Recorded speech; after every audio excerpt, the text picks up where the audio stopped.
The night was humid, the Lagos skyline shimmering with the glow of luxury high-rises. A heavy downpour had just ended, leaving the pavement slick and reflective under the streetlights.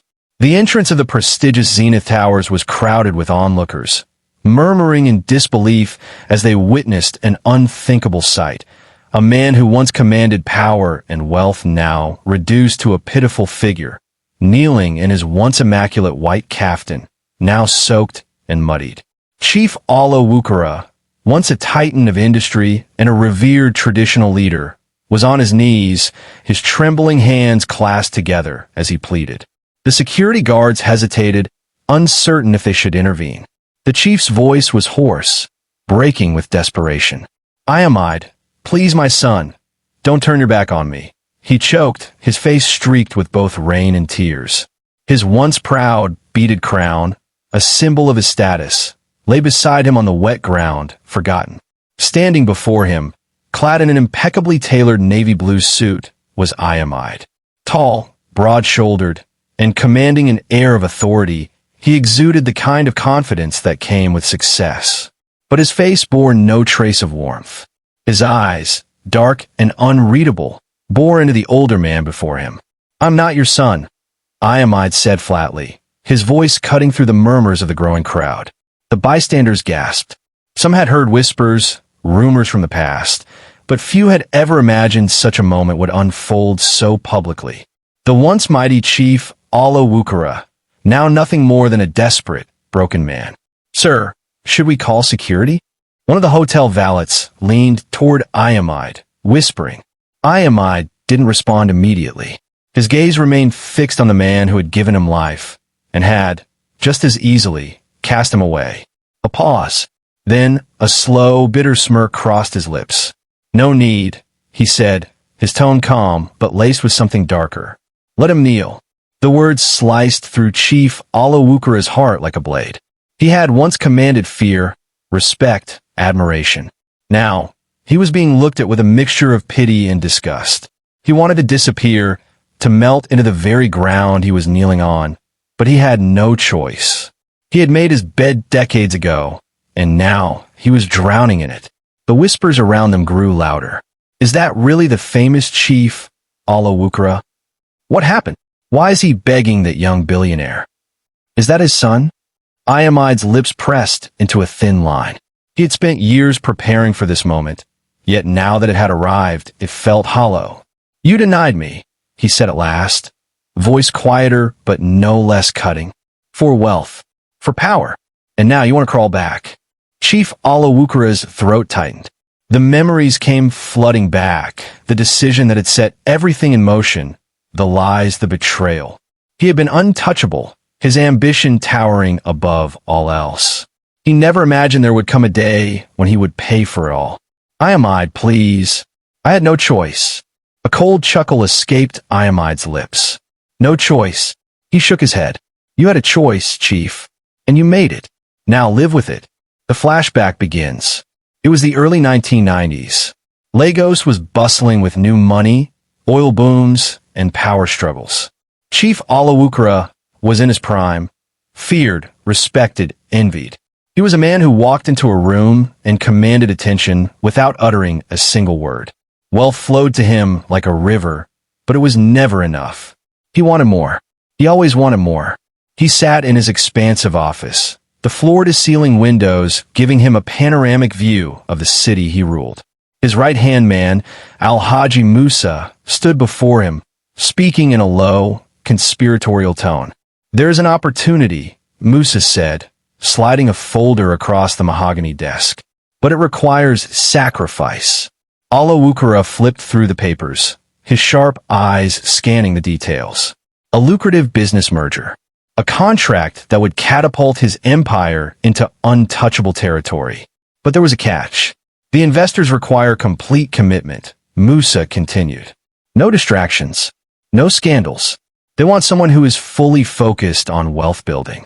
Chief Olawukara frowned, and Musa hesitated. They found out about the woman. A tense silence stretched between them. Her name was Funmi, the only woman he had ever truly loved. The woman who had given him a son. His jaw tightened. He had kept them hidden away from the public eye. It had been a reckless mistake from his younger years, but Iamide was his blood, his firstborn. Musa leaned closer. Chief, these people don't want complications. They believe a powerful man like you must not have illegitimate ties that could be used against you. They want you to cut all connections. Publicly, Alawukara drummed his fingers against the desk. His mind raced. This deal would change everything. His empire would be limitless. He had always believed that sacrifice was necessary for greatness. And yet, something inside him wavered. You have other children, Musa reminded him. The world knows them. Legitimate heirs. This one, no one has to know he ever existed. It was a cruel suggestion. But in Chief Alawukara's world, emotions were a weakness. He had clawed his way to the top, and he would do whatever it took to stay there. 2 days later, the announcement came. In a cold, calculated move, Chief Alawukara held a press conference, dismissing all rumors about an illegitimate son. The claims are false, he had declared smoothly, standing before flashing cameras. I have no such child. Funmi had watched the broadcast from her small apartment, clutching a 7-year-old Iamide to her chest, tears streaming down her face. That night, she packed their things and disappeared from Lagos. Back in the present, the cold pavement pressed against Alawukara's knees, a stark contrast to the warmth of the memory he had long buried. The very child he had erased from his life was now the man who held all the power. The irony was suffocating. Iamide, my son, he whispered, voice breaking. Iamide's fists clenched at his sides. Don't call me that, he said, his tone sharp as a blade. You made it clear that I was nothing to you. Alawukara felt his breath hitch. The weight of his sins bore down on him like an avalanche. He had sacrificed everything for wealth. And now he had nothing. A gust of wind blew, rustling the leaves of the palm trees lining the street. The murmurs of the crowd filled the silence between them. Iamide stared at the man before him, the man who had given him life, only to deny him in the same breath. For years, he had fantasized about this moment, dreamt of making the chief feel the same pain he had endured.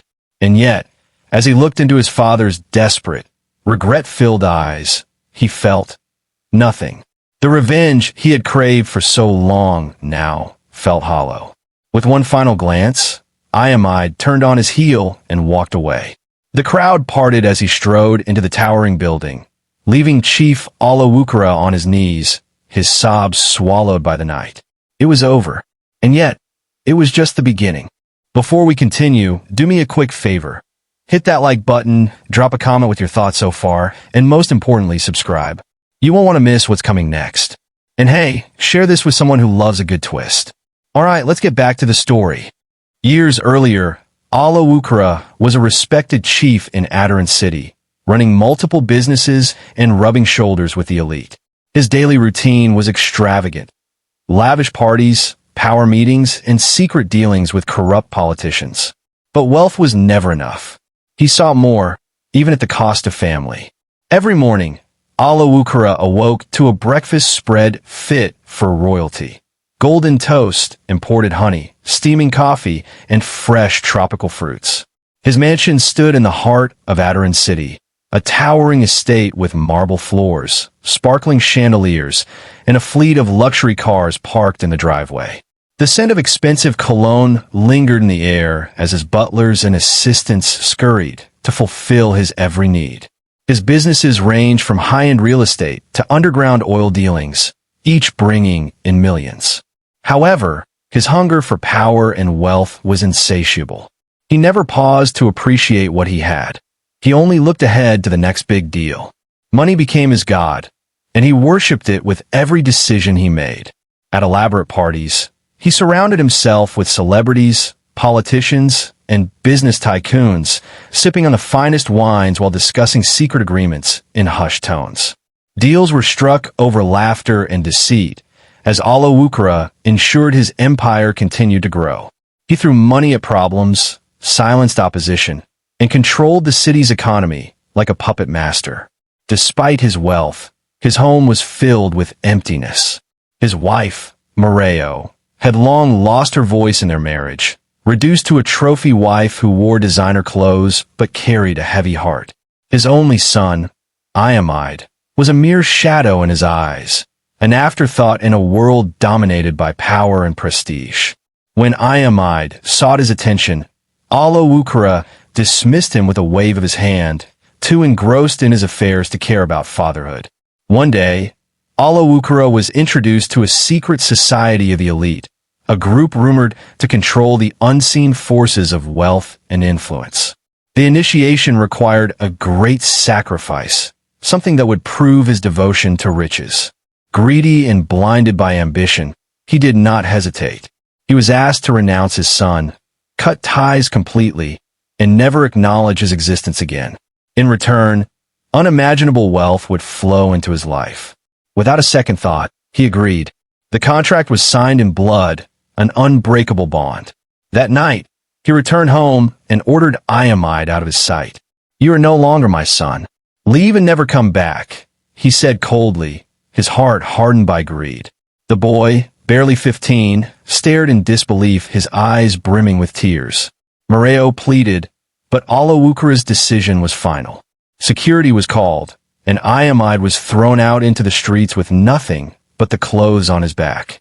From that moment on, Alawukara erased his son from his life, never speaking his name again. His wealth doubled overnight. Every investment he touched turned to gold. Properties multiplied, businesses flourished, and his name was spoken with reverence and fear. He was unstoppable, and for years he basked in his success, never once looking back. But the universe has a way of balancing things. Unknown to Alawukara, Iamide, once broken and abandoned, was rising. Fueled by the pain of rejection, the boy became a man of his own making. He fought, learned, and built his own empire, one stronger than his father's, founded on principles rather than greed. As Alawukara aged, the shadows of his choices loomed over him. His businesses, once thriving, started crumbling. Trusted allies turned against him. Corruption scandals tainted his name, and his wealth slipped through his fingers like sand. One by one, his properties were seized, his luxury cars auctioned, and his accounts frozen. The same people who once worshipped him now whispered behind his back, mocking his downfall. Desperation gripped him as he sought solutions, but every door was slammed shut. The elite society he once pledged loyalty to had discarded him, moving on to newer, more promising members. His mansion, once filled with laughter and servants, became a hollow prison of regrets. He had lost everything, his power, his influence, and most painfully his family. Years later, he found himself standing outside a towering glass skyscraper in the heart of Adoran City, a place he once dominated.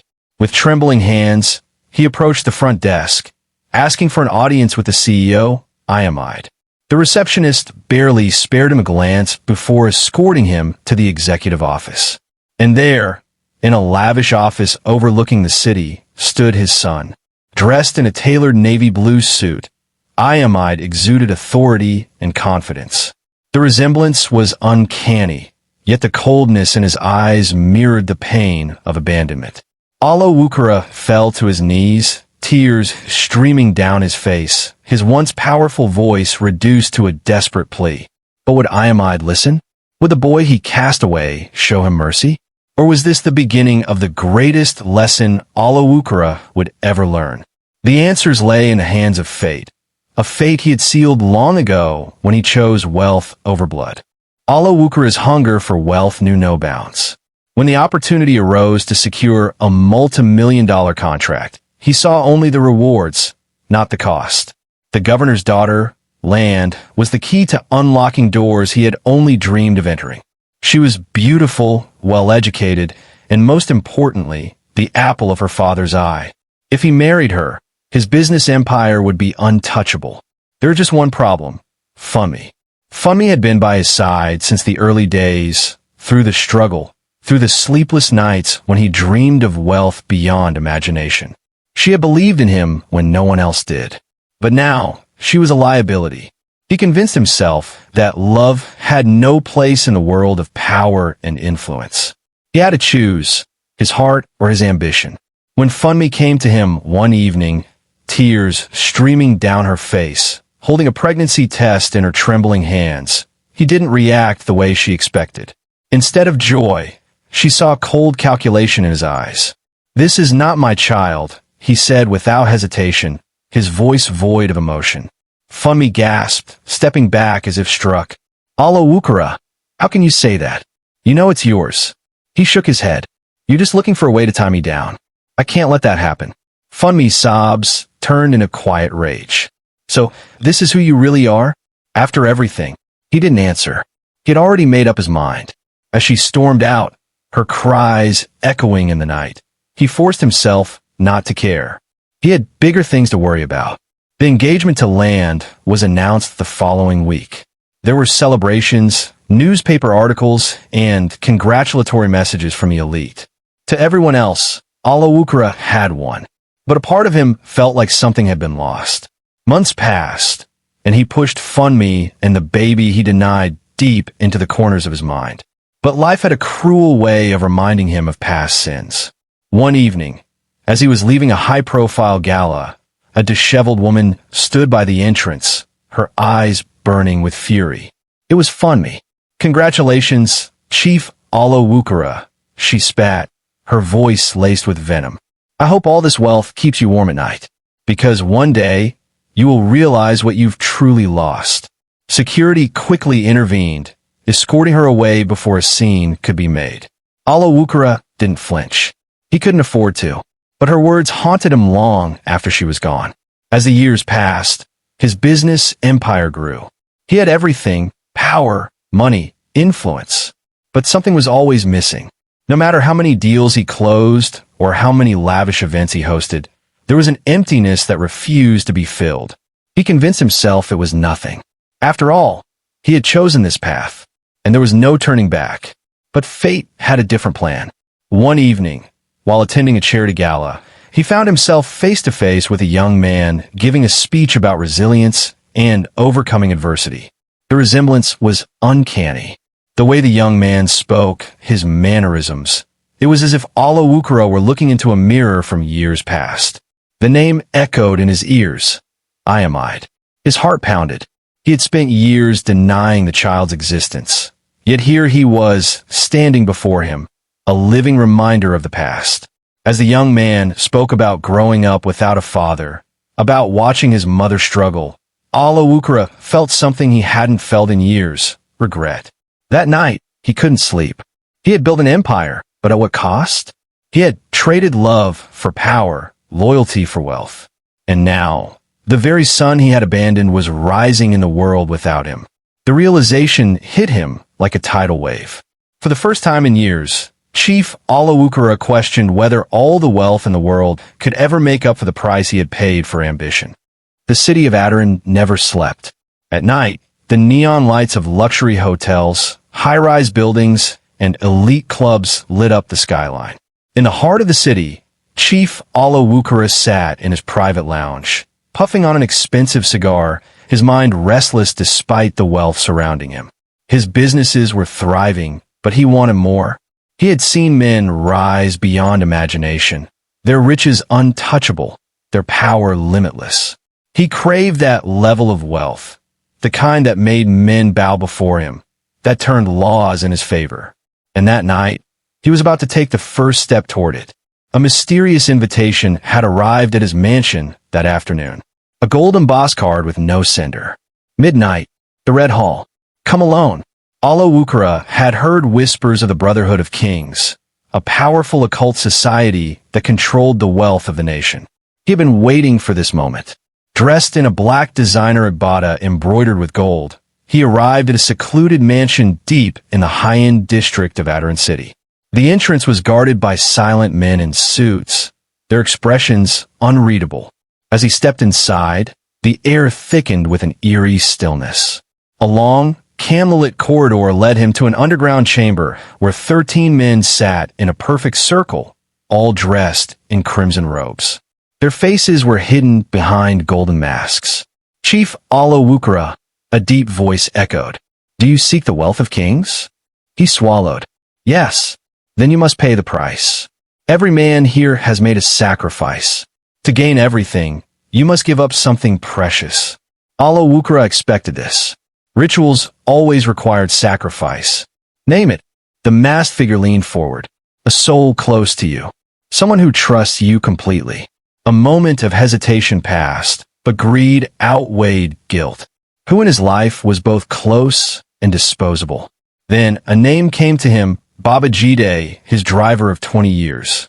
The old man had been with him through every stage of his rise.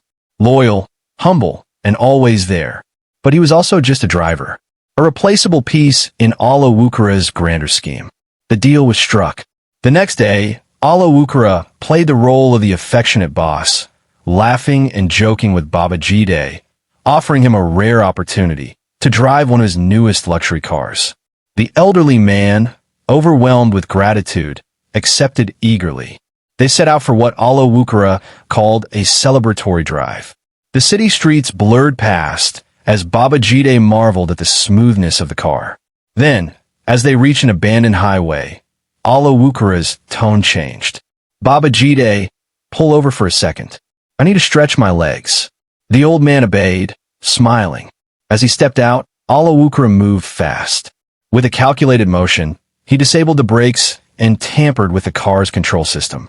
When Baba Jide got back in, Alawukra patted his shoulder. Enjoy the ride, my friend. Take it for a full spin. Baba Jide, excited, pressed the accelerator. The car shot forward. Faster, then faster. Panic set in as he realized the brakes were not working. The steering wheel locked. The vehicle swerved wildly before flipping multiple times, crashing into an empty construction site. Alawukra watched from a distance, his heart pounding, but not from regret, from anticipation. He turned away before the flames consumed what was left of Baba Jide. That night, the Brotherhood welcomed him as a full member. They handed him a red ring with a gold insignia, their mark of power. Tonight, your destiny changes, the leader whispered. Your wealth will know no bounds. The next morning, his businesses experienced an unexpected boom. Contracts he had been struggling to win were suddenly approved. Foreign investors reached out with massive deals. Bankers and government officials started treating him with newfound respect. That week, he bought an entire estate in the most expensive part of Adirond City. His name dominated business magazines. He was no longer just Chief Alawukra. He was now an unstoppable force. But with wealth came paranoia. The first sign was the nightmares. He started seeing Baba Jide's face in his sleep, burnt beyond recognition, whispering, "Why, Chief?" He'd wake up in cold sweats, heart racing. Then the shadows came. At first, they were subtle, flickering movements in the corners of his vision. A whisper when no one was around. He dismissed them.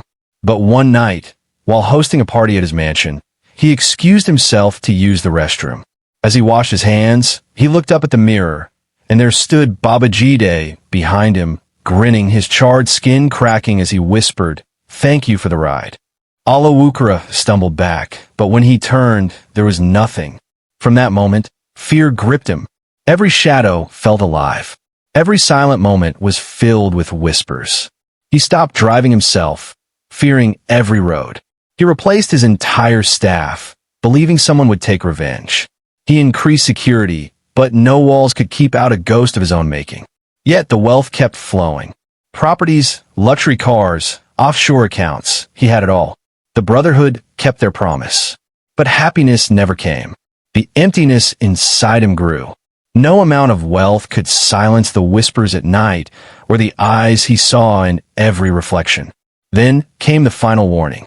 One evening, he was in his penthouse, sipping whiskey when his television flickered on by itself.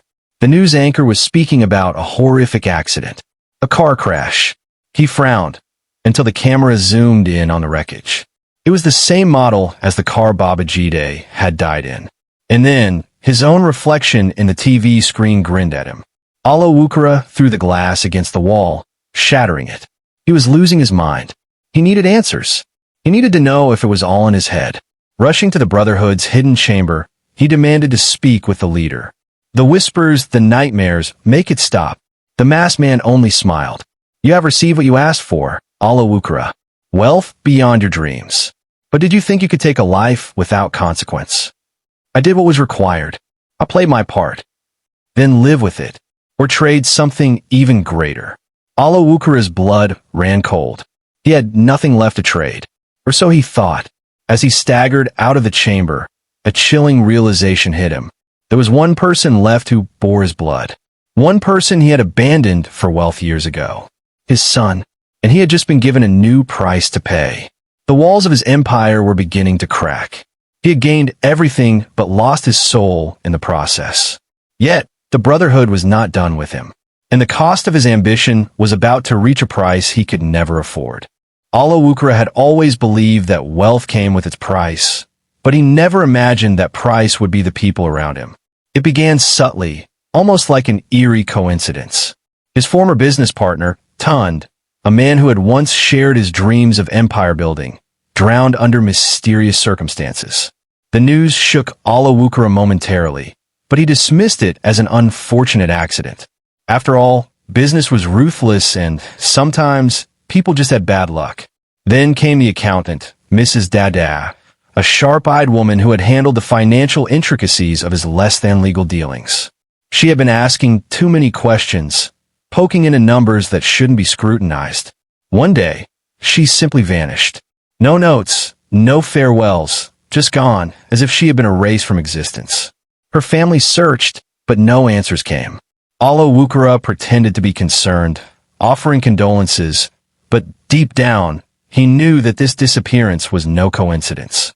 The final blow came when his own brother, Whale, confronted him during a family gathering. Alawukura, how do you sleep at night? We both know you didn't build this empire alone, Whale had said, his voice filled with suspicion and unspoken accusations. A week later, Whale was found dead in his home, reportedly from a heart attack. But Alawukura knew better. Whale had been healthy, full of life. His death reeked of something sinister, something Alawukura didn't want to name. Guilt started gnawing at him, but he found ways to push it away. He drowned himself in extravagant parties, surrounded by the finest champagne and the most beautiful women money could buy. If his conscience whispered, he silenced it with more luxury. Faster cars, bigger houses, rarer diamonds. He told himself that this was the price of greatness, the necessary evil that came with being powerful. Yet, at night, in the silence of his grand estate, shadows seemed to stretch longer, and whispers followed him in the corridors. His once peaceful sleep turned restless. The faces of the dead haunted his dreams, their eyes accusing, their presence suffocating. But he refused to acknowledge his fears. Instead, he doubled down on his empire, determined to never look back. One evening, as he sat in his private lounge overlooking the city skyline, a strange unease settled over him. The air felt heavy, charged with an invisible force he couldn't explain. He poured himself another glass of aged whiskey, but his hands trembled as he lifted it. A sudden knock at the door startled him. His heart pounded. "Who is it?" he asked, his voice harsher than intended. "It's me, Chief," came the voice of his new personal assistant, Dare, a fresh university graduate he had recently hired. "There's a problem." Alawukura hesitated before allowing Dare inside. The young man's face was pale, his forehead damp with sweat. He held out his phone. "Sir, I think you should see this." On the screen was a news article with a headline that made Alawukura's blood run cold. Mysterious deaths in Adran City. Could there be a connection? The article detailed a disturbing pattern, highlighting the deaths of Tund, Mrs. Dada, and Whale, questioning if there was more to the story than mere coincidence. Alawukura felt his stomach twist. He had worked so hard to cover his tracks, to ensure that no loose ends remained. Yet, here it was, the past creeping back like a venomous snake.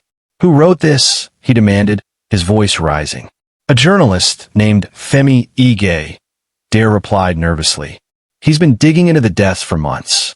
Sources say he plans to release more evidence soon." Alawukura clenched his fists. He could not afford a scandal. His empire was built on secrecy, on careful manipulation of power. If this journalist continued, everything he had sacrificed would be in vain.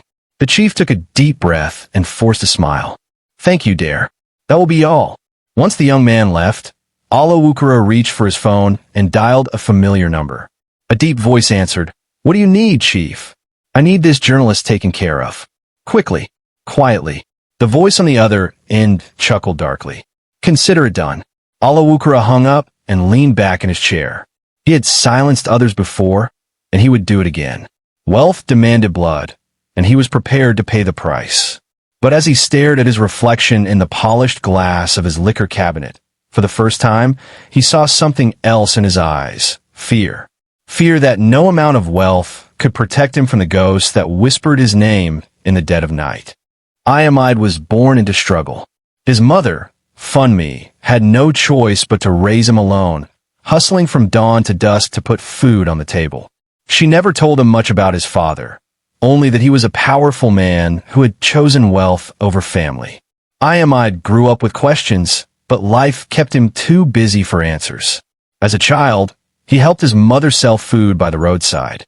After school, he would sit on a wooden stool beside her makeshift stall, counting change for customers and listening to her sigh between sales.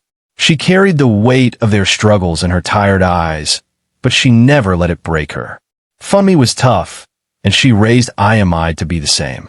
By the time he was 12, he understood that life was not fair. He saw in the way rich kids rode past in tinted cars, their drivers honking impatiently at hawkers. He saw in the way security guards at fancy office buildings shooed away street children. But instead of resenting it, he made a decision. He would not beg for a seat at their table. He would build his own. In his teenage years, Iamide started fixing phones for extra cash.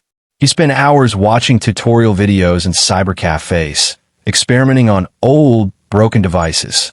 His reputation grew. People brought him phones with cracked screens, water damage, and even forgotten passwords. He never turned anyone away.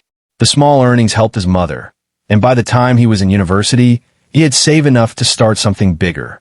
While studying computer engineering, Iamide launched a small business developing mobile apps. His first app, a simple budget tracker, became popular among students who struggled with expenses. Encouraged by the success, he partnered with two friends to create something bigger, a fintech company that made banking easier for small businesses. His company, Paysure, started in a small, cramped office with second-hand chairs and flickering light bulbs. Iamide and his team worked late into the night, surviving on cheap noodles and caffeine. They faced rejection after rejection, but he refused to quit.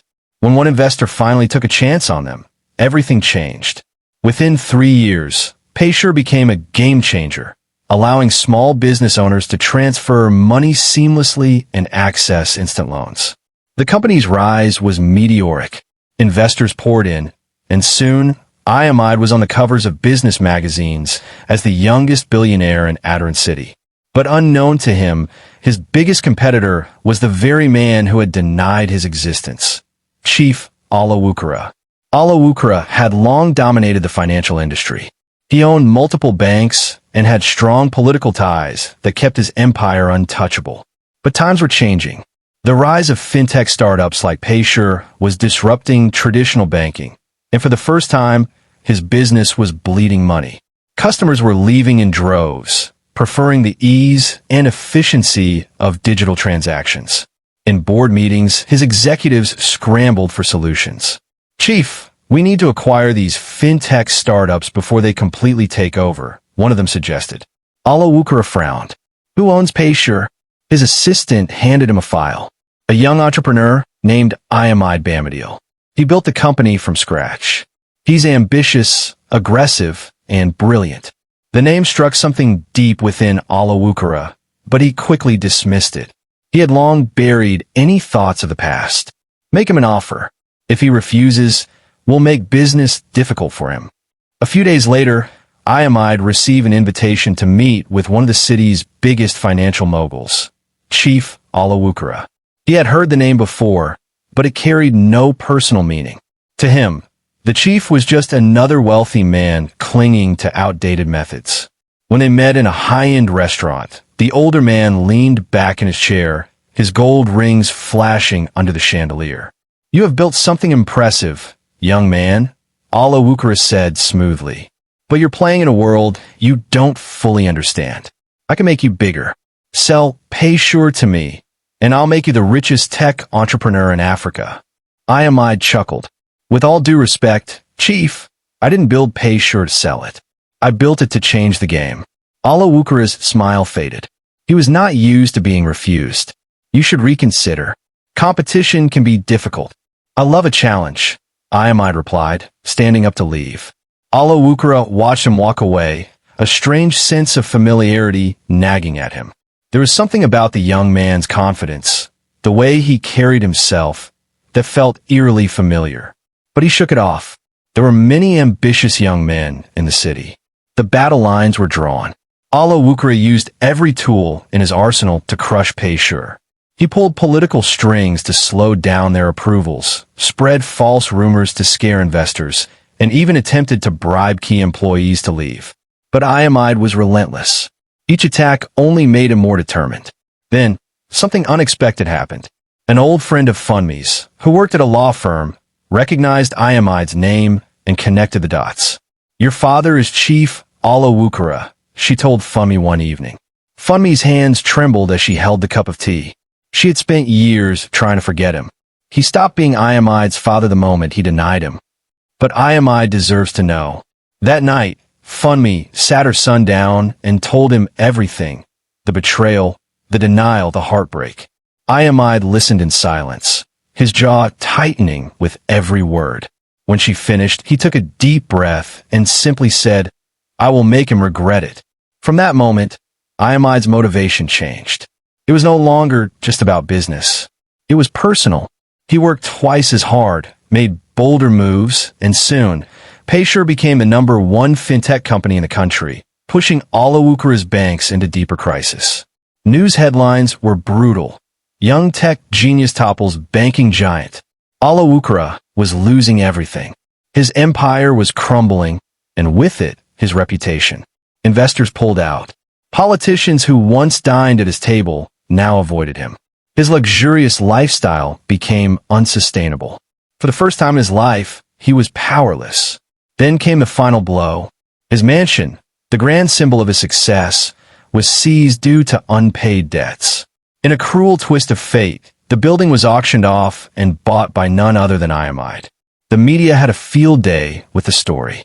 The day he was forced to vacate the house, Olawukura stood at the gates one last time, staring at the place he had called home for decades. He turned to see a sleek black car pull up.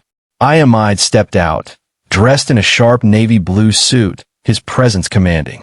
They locked eyes. For the first time, Olawukura saw it, the unmistakable resemblance. The face he had dismissed as a distant memory was now the face of his greatest downfall. Without a word, Iamide walked past him and into the house, shutting the door behind him. Olawukura stood outside for a long time, the weight of his past pressing down on him.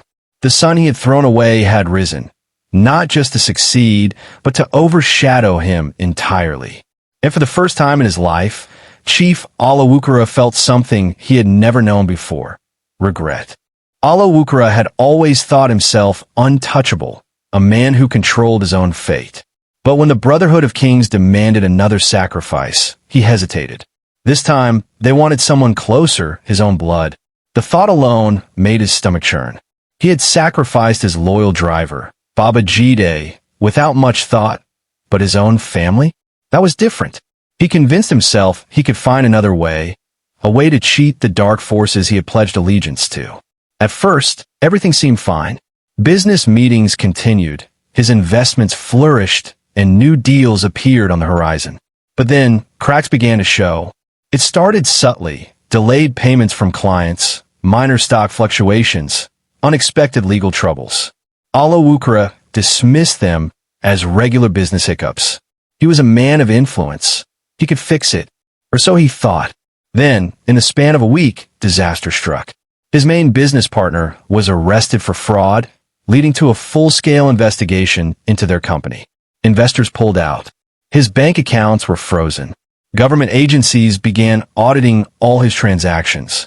The media, always eager for a scandal, plastered his name on every major news channel. Chief Olawukura, From wealth to ruin, the headline screamed. He watched in horror as his empire collapsed before his eyes. His political allies, once loyal, distanced themselves. Calls went unanswered. The governor, his father-in-law, who had once treated him like a son, released a public statement condemning his alleged criminal activities. Even his private jet was impounded. His estates, built with blood money, were seized by the authorities. He went from a king to a commoner overnight. At home, the storm continued. His wives, who once adorned themselves with the finest jewelry and designer clothes, packed their belongings and left. Each took their children, leaving him in a mansion that now felt too big, too empty. The echoes of their footsteps haunted him. His youngest wife, barely 25, sneered at him before walking out. "I'm married to God, not a beggar," she spat. The Brotherhood had warned him. He had signed a deal, and now he was breaking it. They didn't send more warnings, they simply took. One by one, everything was stripped away. His health deteriorated. Insomnia set in. Nightmares plague his sleep. Visions of Baba Jide, his dead business partners, and faceless figures whispering in the shadows. He saw his own reflection in mirrors morphing into a skeletal figure, a warning of what was to come. His loyal staff began to quit. Those who stayed did so only to loot whatever was left, silverware, expensive paintings, anything of value. His once bustling mansion became a ghost house, its grand halls echoing with silence. Then came the final blow. He received an eviction notice. The mansion he had called home, the symbol of his power, was no longer his. He had nowhere to go. Friends who once dined at his table refused to return his calls. With nowhere left to turn, he was forced to retreat to a small, run-down apartment in the outskirts of the city. The air smelled of damp, wood, and regret. Sitting in the dimly lit room, he finally understood. He was no longer the powerful chief, Alawukara. He was just another fallen man, paying the price for his greed. And the Brotherhood? They were watching, waiting for his next move. The fall had only just begun. Alawukara staggered out of the hotel lobby, his vision blurred from the countless glasses of whiskey he had downed. His world was spinning, both literally and figuratively. The once mighty chief, whose name commanded respect in Adoran City, had just lost the biggest deal of his career. His desperation for wealth had led him to make reckless investments, and now it had all crumbled before his eyes. The board members of his company had turned against him, voting him out as CEO. His closest allies had distanced themselves, avoiding his calls like the plague. He was alone, humiliated, and drowning in his own arrogance. His luxury car, a black Rolls-Royce Phantom, was parked outside. The chauffeur was nowhere in sight. Frustrated, he snatched the keys from his pocket and slipped into the driver's seat. He revved the engine, gripping the steering wheel tightly. His knuckles turned white as he let out a bitter laugh. They think they can bring me down? Me? Chief Alawukara? I'll show them. The streets of Adoran City were alive with nightlife. Neon lights reflected off the wet roads, casting an eerie glow as Alawukara sped through the city. His mind was clouded with rage and alcohol. Billboards of successful young entrepreneurs mocked him from above. One caught his attention. It was Iamide, the son he had abandoned, smiling confidently, advertising his booming fintech company. Alawukara scoffed. "That boy thinks he's better than me? I made myself. No one gave me a handout." His anger swelled, and he pressed his foot harder on the gas. As he raced down the road, he failed to notice the red traffic light ahead. The blaring horns and flashing headlights came too late. A large delivery truck slammed into his car with a force that shattered the glass and twisted the metal like paper. The world went dark. He woke up to the steady beeping of a heart monitor. His body felt foreign, numb, and heavy. He tried to move, but sharp pain shot through him. He groaned, his voice hoarse. Slowly, he turned his head and saw a nurse adjusting in foredrip. She noticed his movement and called out, "Doctor, he's awake." The room was sterile and plain, a stark contrast to the opulence he was used to. A middle-aged doctor entered, checking his vitals. "Chief Alawukara, you've been in a coma for 3 months. You suffered severe injuries from the accident." Alawukara blinked, processing the words. 3 months. His voice was barely above a whisper. The doctor nodded. Yes, and I must inform you, while you were unconscious, many things changed. Panic set in. My businesses? My money. The doctor sighed. I'm afraid it's all gone. Your assets were seized to pay off debts. Your estate was auctioned. Your company declared bankruptcy. Alawukura's heart pounded. He gritted his teeth, trying to sit up, but the pain held him down. No, this can't be happening. I am Chief Alawukura. The nurse averted her gaze, pity evident in her eyes. The doctor continued, your wives have left. Your business partners have moved on. The world kept turning while you were asleep. Alawukura clenched his fists. Everything he had built, everything he had sacrificed for gone. The weight of his reality crushed him. He had once been a giant, but now he was nothing more than a forgotten relic of the past. Days turned into weeks. His hospital bills piled up, but there was no one left to pay them. The staff, once respectful and accommodating, now treated him with indifference. Without money, he was just another patient taking up space. One morning, the hospital administrator came with a grim expression. Chief Alawukura, we can no longer keep you here without payment. You have been discharged. Discharged? Where am I supposed to go? His voice trembled. The administrator looked away. That is not our concern. You must vacate the premises today. Left with no choice, Alawukura shuffled out of the hospital in a tattered gown, his once strong legs now weak. The city he once ruled now felt foreign. He wandered aimlessly, ignored by those who once fought to be in his presence. He tried calling old friends. No one answered. He visited old business associates, but security guards turned him away before he could even step inside. His expensive clothes had been replaced with worn-out thrift store donations. He was invisible to the world. Desperate and hungry, he found himself at a rundown shelter. He sat on a bench, watching beggars and struggling workers pass by. A street preacher shouted about karma and the fleeting nature of wealth. Alawukura closed his eyes, the words cutting deeper than he wanted to admit. One day, as he rummaged through an old newspaper at the shelter, his eyes landed on a familiar name, Iamide. The article detailed his son's latest business venture, his growing empire, and his philanthropy. Alawukura's heart ached. His own blood, the boy he had thrown away, had built an empire greater than his own. For the first time in his life, he felt something unfamiliar, regret. Not just for his wealth, but for his son, the only family he had left. A thought crept into his mind. Could Iamide forgive him? Summoning the last ounce of his pride, Alawukura made his way to Iamide's corporate headquarters. The building towered over him, sleek and modern, a symbol of success built on integrity, unlike his own empire of corruption. Security guards blocked his way. No loitering. Move along. I need to see Iamide. It's urgent, Alawukura pleaded. The guards exchanged looks. Do you have an appointment? I'm his father. Tell him Chief Alawukura is here. He will understand. The guards laughed. Chief Alawukura? That name used to mean something. Not anymore. Rejection burned. His desperation grew. He sank to his knees right there on the pavement, ignoring the stares of passers-by. Please, just let me see him. The scene caused a stir. People whispered, snapping photos and videos. Isn't that Chief Alawukura, the mighty businessman? Why is he begging? Inside the office, Iamide's assistant rushed into his office. Sir, there's a commotion downstairs. An old man claiming to be your father is making a scene. Iamide's hands froze over his laptop. My father, he scoffed. I don't have a father. But curiosity got the better of him. He stepped to the window and looked down.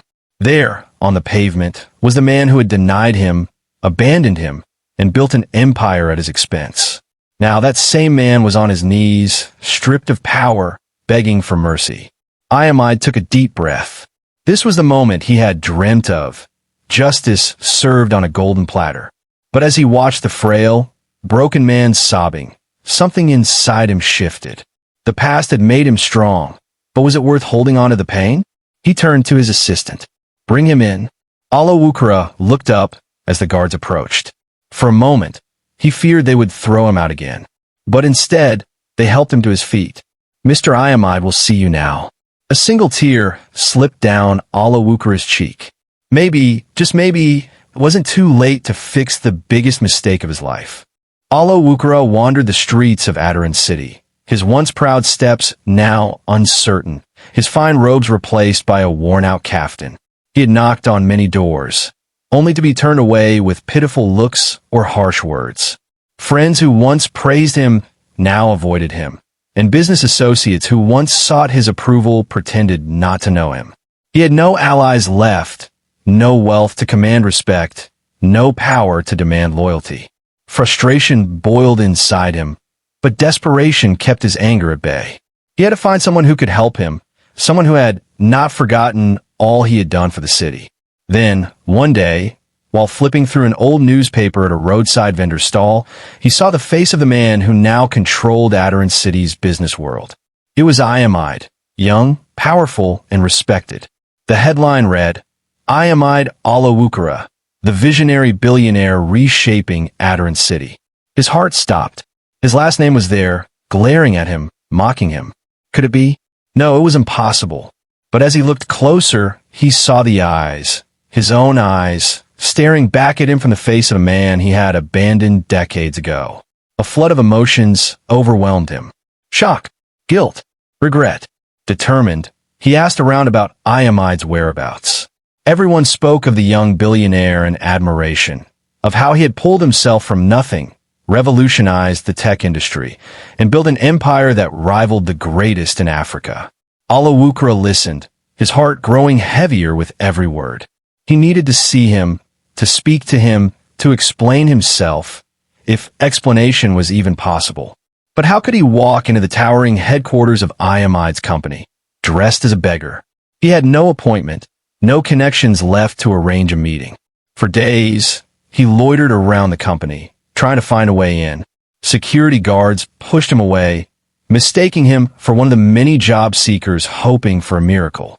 One evening, as Iamide stepped out of his office building, surrounded by bodyguards and reporters, Alawukura saw his chance. He pushed through the crowd, ignoring the shouts, ignoring the firm hands pulling him back. Iamide, Iamide, my son, he screamed, his voice cracking with desperation. The billionaire paused, turning towards the commotion. Their eyes met. A long, heavy silence filled the space between them. Iamide frowned, his expression unreadable. Who is this man? He asked his assistant. Just another beggar, sir. We'll take care of him, the assistant replied. Alawukura felt the words stab into his chest. Just another beggar. That was what he had become. No, wait, Iamide said, stepping closer. His gaze sharpened, scanning the old man's face. Recognition flickered in his eyes, but his expression remained cold. Do I know you? Tears welled in Alawukura's eyes. Yes, you do, he whispered. I am your father. Gasps erupted from the crowd. Reporters leaned in, cameras flashing, capturing the unbelievable moment. Iamide's jaw clenched. My father, he repeated, his voice icy. My father is dead. He died the day he chose money over his own blood. Alawukura dropped to his knees, his body trembling. Please, my son, I made mistakes. I was blinded by greed, but I see clearly now. I have nothing left. I just want to talk. Iamide stared at him for a long moment, then let out a bitter laugh. Talk? Now you want to talk? After all these years, where were you when my mother struggled to feed me? When I had to sleep on cold floors? When people laughed at me because I had no father? Now that you have lost everything, you remember that you have a son? Alawukura sobbed openly, ashamed and broken. The world watched as the mighty chief, once feared and respected, begged for forgiveness in the middle of a busy street. Iamide exhaled deeply, running a hand through his neatly trimmed hair. You don't deserve forgiveness, he said, turning away. Alawukura reached out, gripping his son's trouser leg. Please don't go. Just give me one chance to make things right. The young billionaire looked down at him, eyes full of emotions too complex to name. For a brief second, something softened in his expression. But then, as quickly as it came, it was gone. He pulled his leg free and walked away, disappearing into his waiting car. Alawukura remained on the ground, watching as the car sped off. The weight of his choices pressed down on him like 1,000 stones. His own flesh and blood had become a stranger to him, and for the first time in his life, he understood the true cost of his ambition. Chief Alawukra had never begged for anything in his life. He had commanded, demanded, and dictated but never begged. Yet here he was, an old man with tired bones, standing outside the glass tower of Aotech Corporation, hoping for a miracle. The building stretched into the sky, its silver panels reflecting the bustling city below.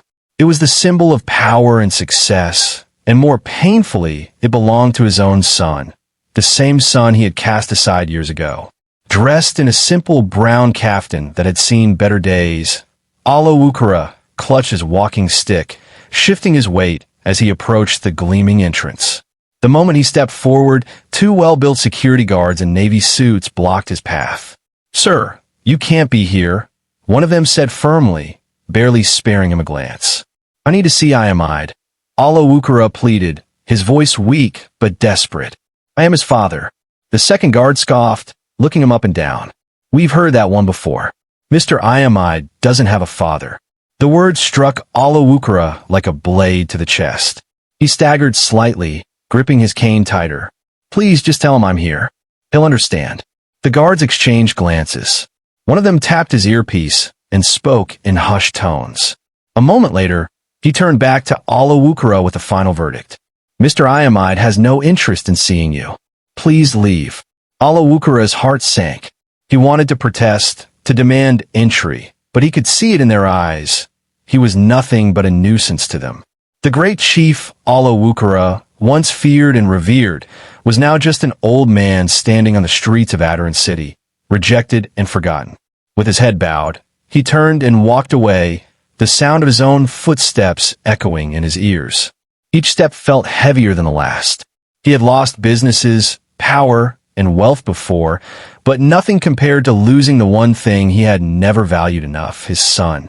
For days, he tried again. He wrote letters, sent messages through old contacts, even waited outside Aotech, hoping to catch a glimpse of Iamide. But every attempt ended in failure. His desperation grew, and for the first time in his life, he felt utterly powerless. Then, he saw the news. Iamide was hosting a charity gala at the Grand Sapphire Hotel. Dignitaries, celebrities, and business moguls would be in attendance.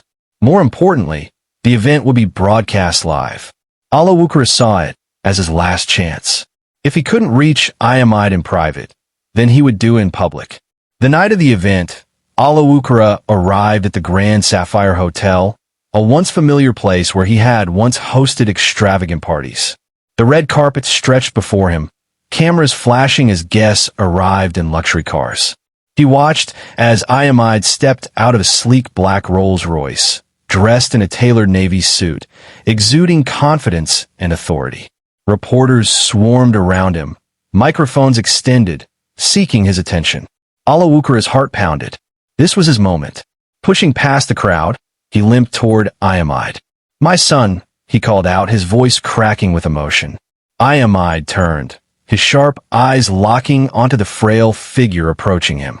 The crowd parted, cameras turned, and whispers rippled through the attendees. Some recognized the former chief. Others simply watched, intrigued.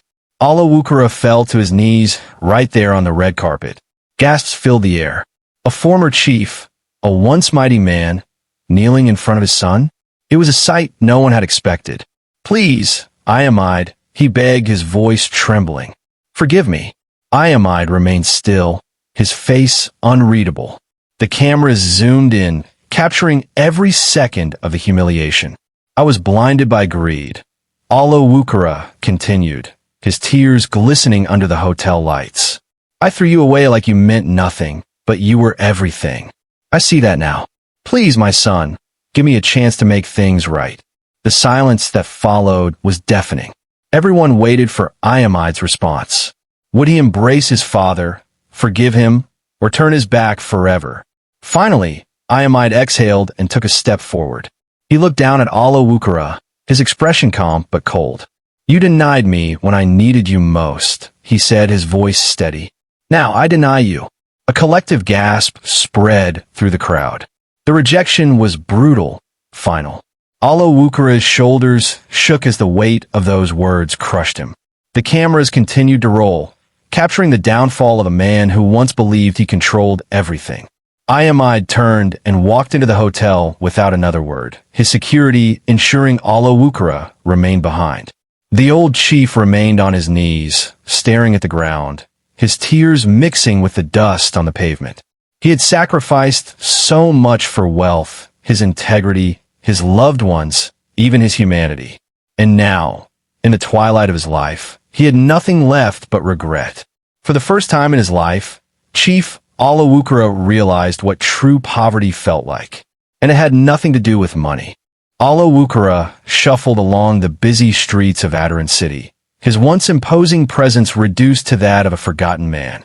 The same people who once bowed before him now passed without a second glance, some even sneering at the pitiful sight he had become. His designer caftans had been replaced by tattered rags, his fine leather shoes long gone, leaving his feet wrapped in makeshift slippers he had salvaged from a roadside dump. The city had moved on without him, and karma had come full circle. He had spent the last few months sleeping under bridges, surviving on the leftovers from restaurant bins, and begging for small change from the very people he once dismissed as insignificant. Every day was a battle, but the worst part wasn't the hunger or the cold. It was the shame. He could still hear the whispers when people recognized him. "Is that not Chief Alawukura?" One woman gasped to her friend, clutching her handbag tightly. "God forbid. How'd he end up like this?" The friend responded, her face twisted with both pity and disgust. Alawukura kept his head down, pretending not to hear, but every word cut deeper than a knife. This was his reality now, but his suffering was far from over. One evening, as he rested his aching body on a wooden bench at an abandoned bus stop, a black SUV pulled up beside him. The tinted window rolled down just enough for him to see a familiar face, one of the masked men from the Brotherhood of Kings. His heart pounded. "Oga, you thought we forgot about you?" The man's voice was calm, but carried an unmistakable threat. "You made a promise. You failed. Now it's time to pay." Alawukura tried to stand, but his weak legs failed him. The Brotherhood had finally come for his life. He had been avoiding them, praying that they had moved on, but he should have known better. They never forgot. "Please, I have nothing left to give," Alawukura begged, his voice barely above a whisper.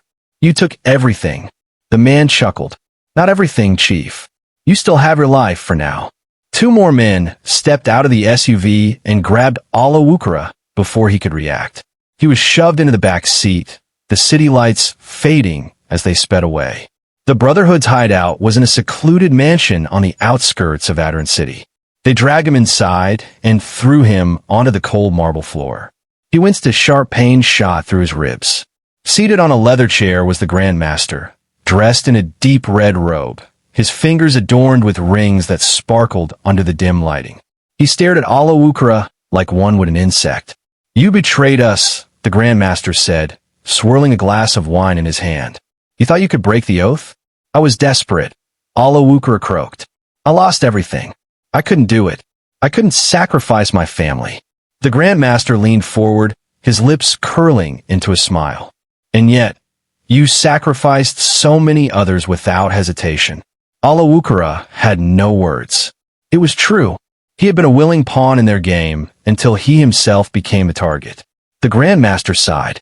"Unfortunately for you, Chief, the Brotherhood does not tolerate disloyalty. It's a pity. You had a good run." At his signal, two enforcers grabbed Alawukura and pulled out a dagger. His time had come.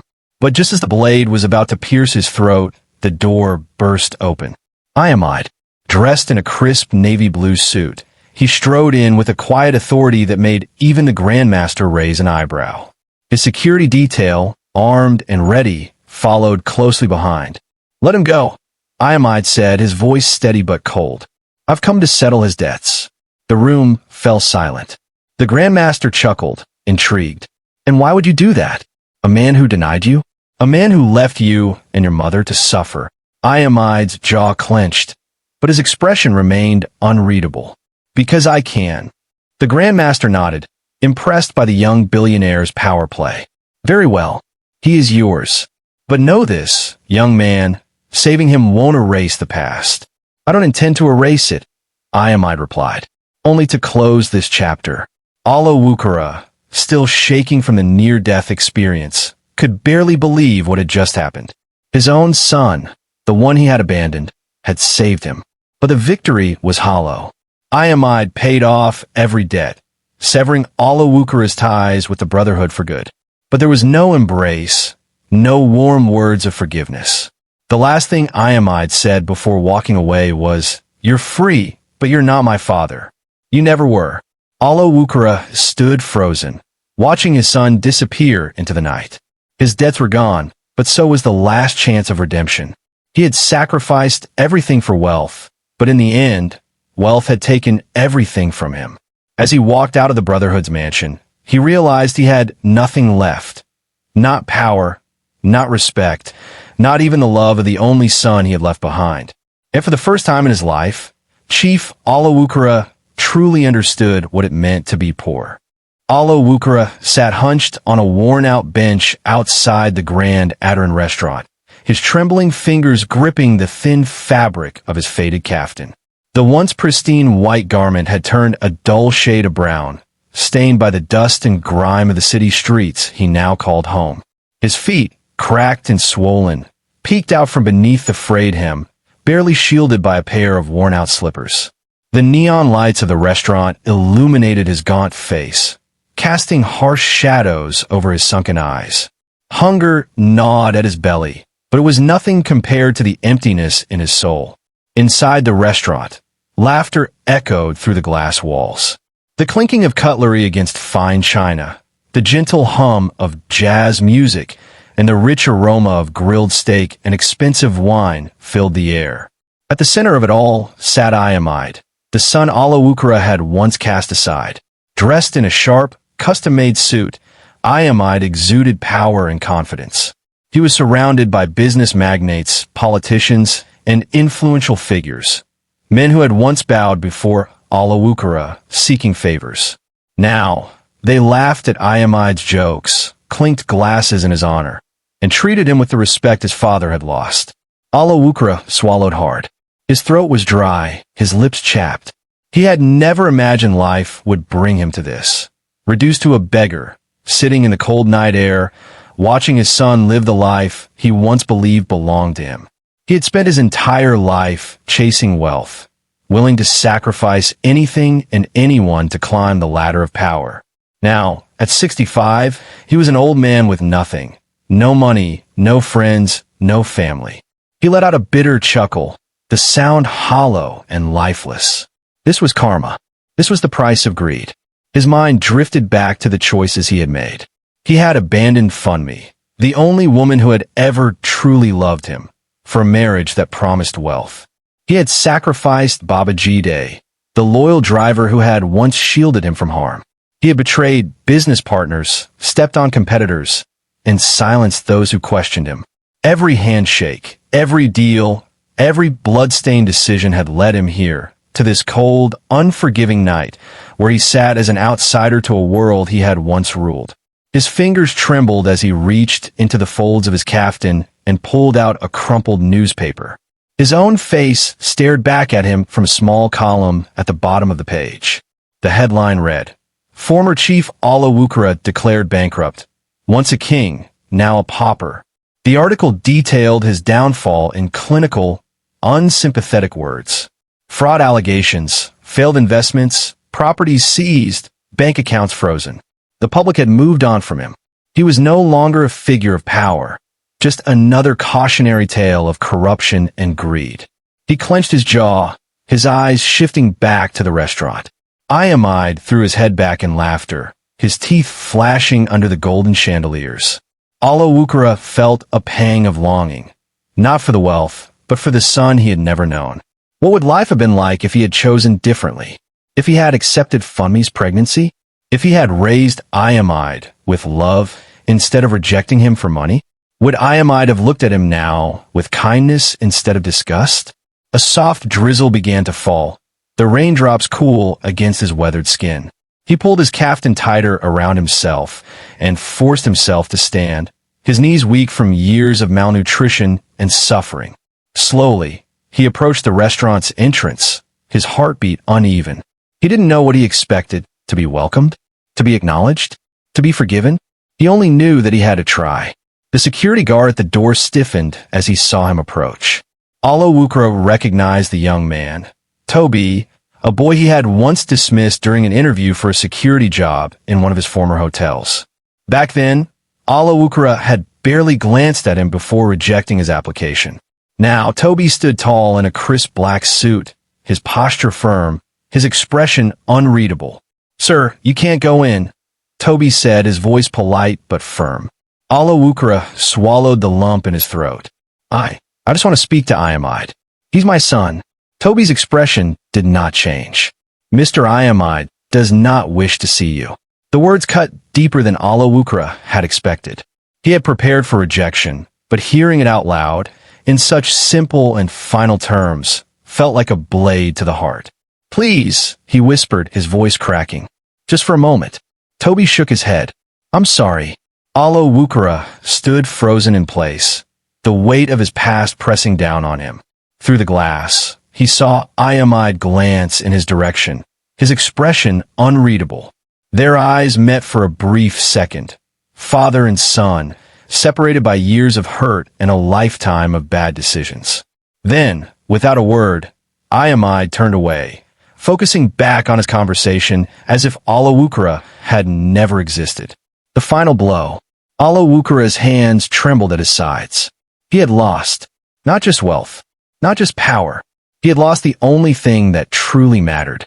His shoulders slumped, his spirit crushed.